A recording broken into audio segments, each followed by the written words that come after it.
They were not ordinary soldiers. They were Germany's elite, the Fallschirmjäger, the paratroopers of the Third Reich. Born out of the Luftwaffe's growing ambition in the 1930s, these men were chosen from the toughest volunteers. Every candidate had to be young, fit, and fearless, because the training would push them far beyond the limits of normal infantry. It wasn't just about learning to fire a rifle or march in step. It was about preparing men to leap from the sky into the jaws of danger. The training was brutal.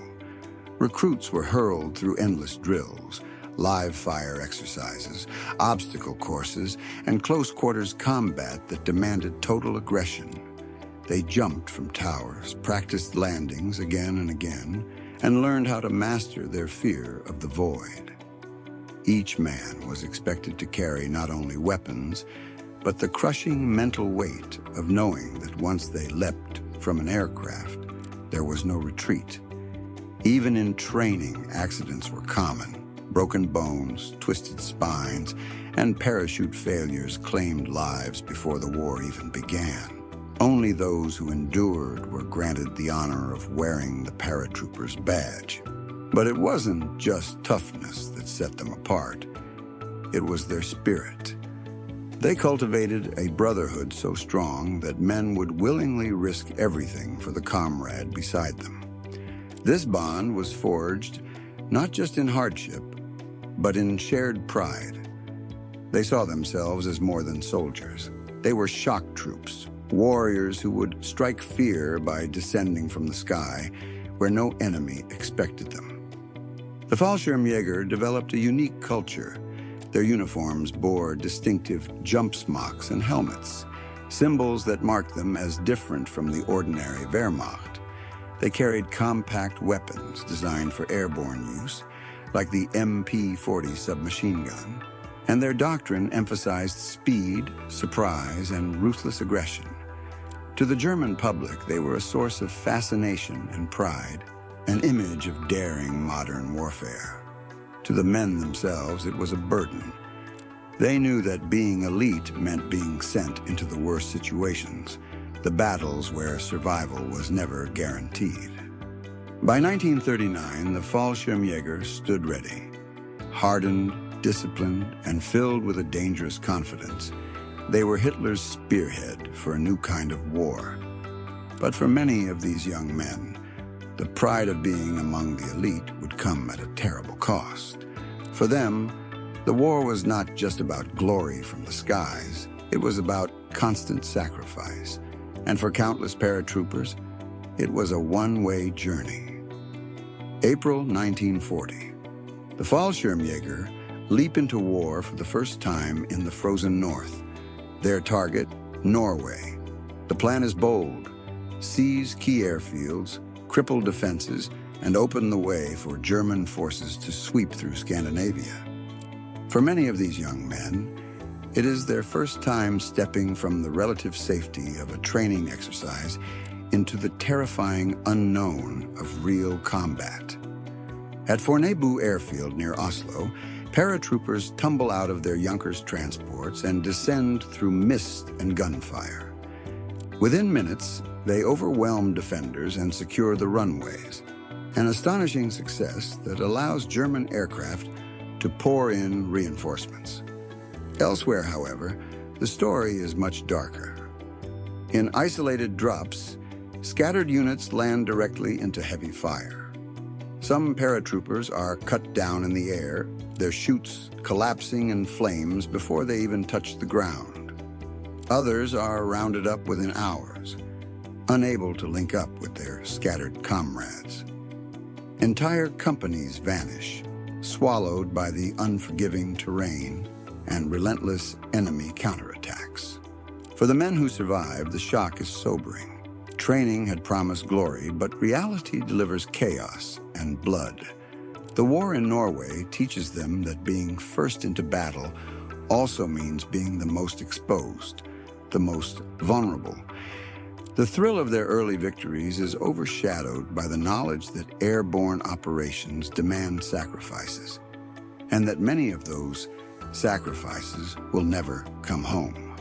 From the start, the Fallschirmjäger's story is one of extremes, stunning achievements paired with staggering losses.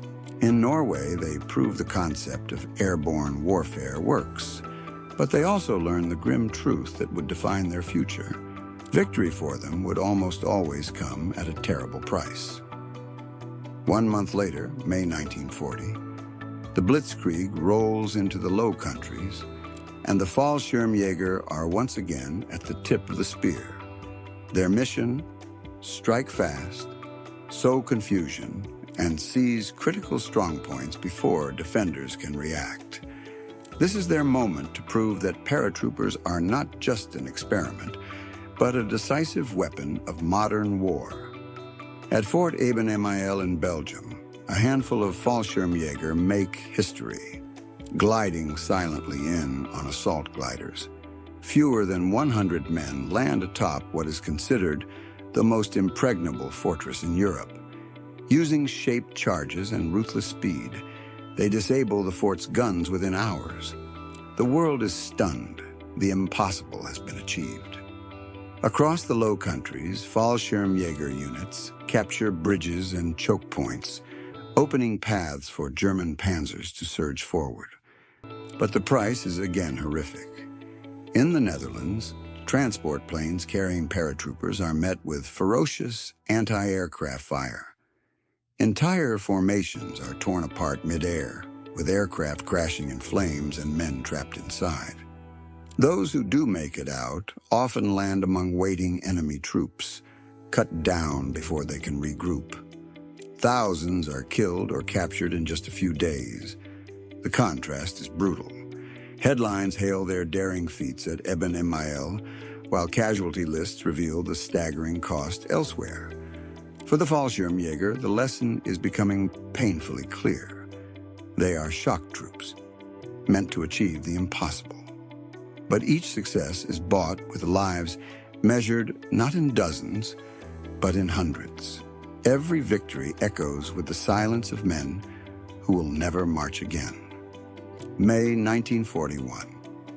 The island of Crete becomes the ultimate test and the ultimate tragedy for the Fallschirmjäger. Operation Mercury is the largest airborne invasion in history. Thousands of German paratroopers are hurled into the skies above the sunlit Mediterranean, expected to overwhelm Allied defenders through shock and surprise. But this time, the defenders are ready. As the first waves drift down, Cretan villagers, New Zealand infantry, and British troops open fire. The skies fill with lead. Paratroopers are slaughtered before their boots even touch the earth. Many land far from their supply containers, scrambling for weapons while under fire from rifles and bayonets. Olive groves and fields become graveyards, littered with green-clad bodies tangled in parachutes. Despite these horrors, the Fallschirmjäger cling to their mission. Through sheer determination and brutal close-quarters fighting, they eventually secure airfields and bring in reinforcements. After 10 days of savage combat, Crete falls. It is hailed as a German victory, but it is victory drenched in blood. More than 4,000 paratroopers are killed, thousands more wounded. The losses are so catastrophic that Hitler himself is shaken.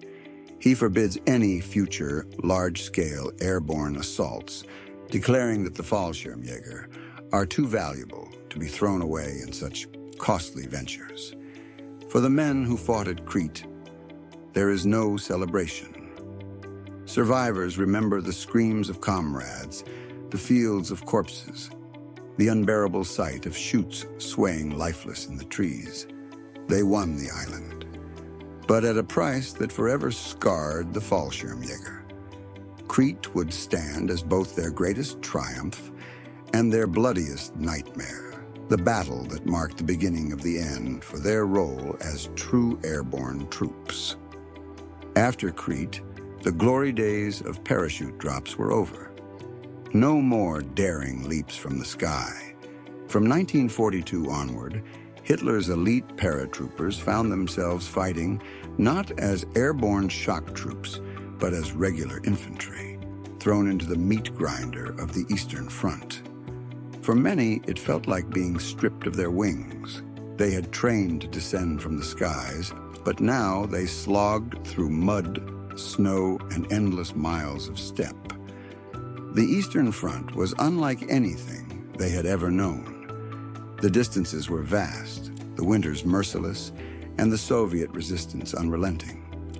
Fallschirmjäger units were often rushed to crisis points, expected to hold the line against overwhelming numbers. At Demyansk, at Leningrad, and across the southern steppes, they dug into frozen trenches and fought wave after wave of Soviet assaults. The cold was a killer in its own right. With inadequate winter gear, men froze at their posts. Weapons jammed, artillery froze solid, and rations dwindled. Horses dropped dead in the snow, leaving guns abandoned. Fallschirmjäger, who had once leapt into battle, now spent nights huddled in holes, frostbitten and starving, their legendary toughness tested to its breaking point. But the Soviets gave no reprieve. Red Army artillery thundered across the steppe, blasting defensive positions into rubble. Human wave assaults followed, entire battalions charging through blizzards and smoke. Time and again, the Fallschirmjäger fought them back, but each success came at staggering cost.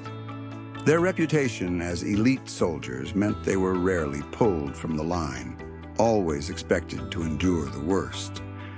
By the end of 1942, many of the original paratroopers who had once conquered Norway, Holland, and Crete were gone, buried beneath the snows of Russia. New replacements came in, but they lacked the airborne glamour and often the skill of the old guard. The Fallschirmjäger were being bled dry, repurposed from daring sky warriors into ground pounders, destined to fight and often die in the most brutal theater of the war. If the Eastern Front was a crucible of cold and mud, Italy was a nightmare of stone and rubble. When the Allies landed in southern Italy in 1943, Fallschirmjäger units were redeployed as Germany's fire brigade, tasked with holding the mountainous terrain at all costs. Their finest and bloodiest moment came at Monte Cassino, a medieval monastery perched high above the valley leading to Rome. The Allies believed they could smash through in weeks. Instead, they ran headlong into the Green Devils, the nickname given to the Fallschirmjäger by their enemies for their ferocity in battle. In the shattered ruins of the monastery, amid craters and collapsed walls, the paratroopers dug in. They turned every corridor into a fortress, every pile of rubble into a machine gun nest. For months, wave after wave of Allied assaults crashed against them. American, British, New Zealand, and Polish troops fought desperately to take the heights, but the Fallschirmjäger refused to yield. Artillery leveled the monastery, bombers blanketed the mountain in fire, yet still the defenders held on. They fought in close quarters, sometimes hand-to-hand, often reduced to knives, grenades, and raw determination. One Allied officer would later admit, "The paratroopers at Cassino fought with a courage beyond belief." The Green Devils inflicted massive casualties, delaying the Allied advance by months. But the defense came at a cost almost as great for the defenders. Hundreds of Fallschirmjäger were killed, and those who survived were gaunt, exhausted, and hollow-eyed by the time they finally withdrew. Cassino immortalized the Fallschirmjäger as some of the toughest troops of the war. But for the men who lived through it, there was no glory, only the memory of endless bombardments, shattered comrades, and the knowledge that each day of defiance was paid for in blood. June 1944, the Allies storm the beaches of Normandy, and the Fallschirmjäger are called once more into the fire. But this time, they are not the spearhead, they are the shield. Rushed into France as reserves, they are tasked with stopping the unstoppable. The Allied tide pouring into Europe, At Carentan, St. Lo, and the Bocage country, the Fallschirmjäger fight with desperate skill. They use every hedge, every farmhouse, every sunken road as a defensive stronghold. American paratroopers, themselves elite, clash with German paratroopers in brutal firefights that turn small villages into charnel houses. Despite being outnumbered and outgunned, the Fallschirmjäger make the Allies pay dearly for every inch of ground. As the campaign drags on, their losses mount. Units that had once been proud regiments are reduced to a fraction of their strength.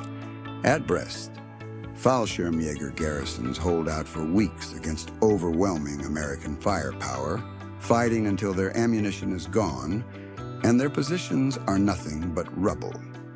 Many surrender only when they are too wounded to resist any longer. The story repeats across the lowlands.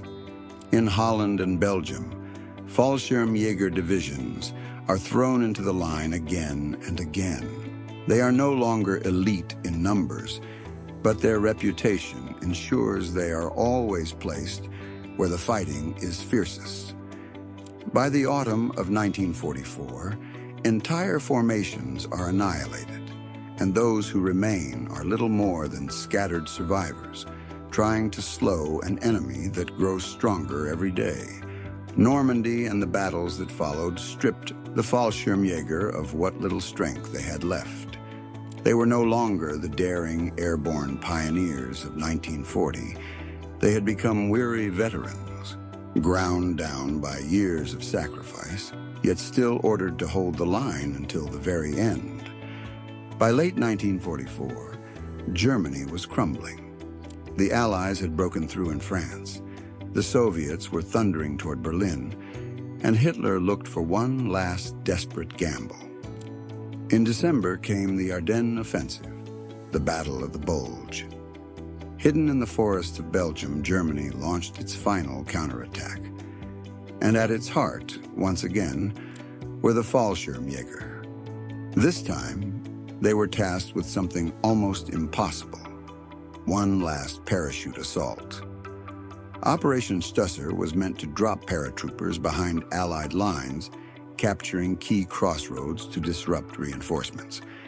But unlike the meticulously planned drops of 1940 or Crete, this mission was rushed, under-equipped, and doomed from the start. On the freezing night of December the 16th, planes lifted off into snow and chaos. The navigation was hopeless. Winds scattered the formations, and anti-aircraft fire ripped through the skies. Instead of concentrated drops, the Fallschirmjäger landed in small, isolated groups, some in the wrong towns, others miles from their objectives, a few directly into Allied positions. For the men, it was chaos.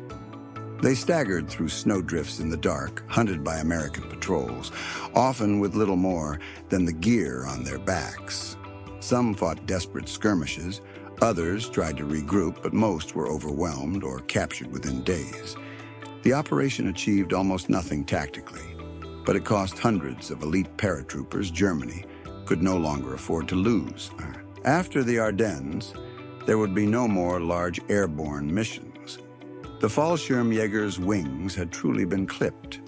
From then on, they fought as infantry, defending collapsing lines and retreating town by town as the Allies pushed into Germany.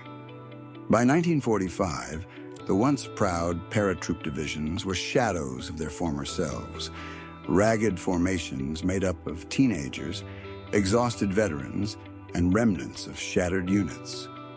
Their final missions were not glorious leaps from the sky, but bitter last stands in the ruins of their homeland.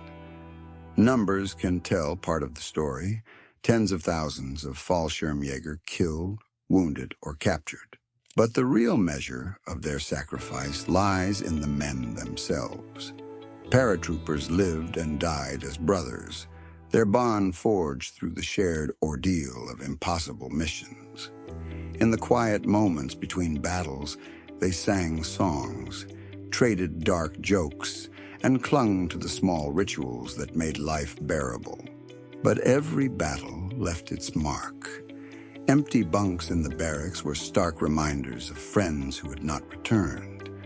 Survivors carried photographs of fallen comrades, worn thin from years in their pockets.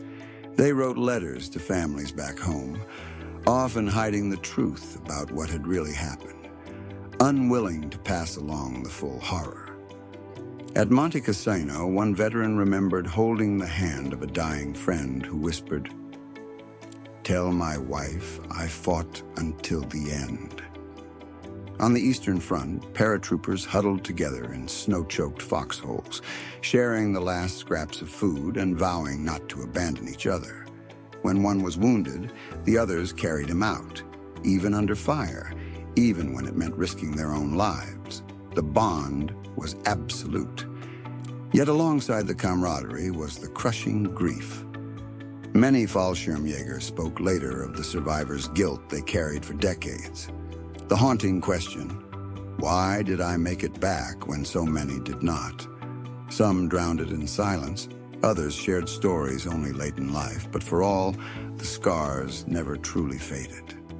The nickname Green Devils given by their enemies captured both their ferocity and their aura of invincibility. But the men themselves knew the truth. They were not devils, not supermen. They were soldiers bound together, sent again and again into the fire and paying with their lives. By the final days of 1945, the Fallschirmjäger were a shadow of what they had once been. In Berlin, they fought street to street, defending a dying Reich. Some were boys barely old enough to shave, thrown into battle wearing the famous paratrooper smock, but lacking the training and spirit of the old guard. Others were hardened veterans determined to fight until the very last bullet. Many never left the city alive. The reason so many Fallschirmjäger never made it back is clear. They were used as Germany's ultimate shock troops, always sent to the deadliest battles, always asked to achieve the impossible. From Norway to Crete, from the frozen Russian steppe to the rubble of Monte Cassino, from the hedgerows of Normandy to the Ardennes forest, they were sacrificed again and again to hold collapsing lines or spearhead desperate assaults.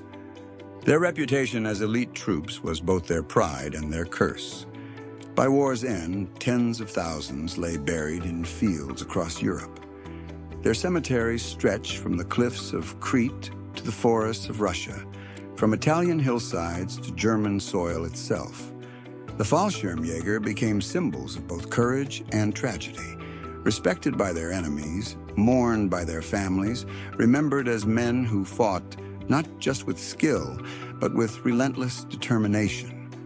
Their legacy endures in history books, in memorials, and in the stories of those who survived.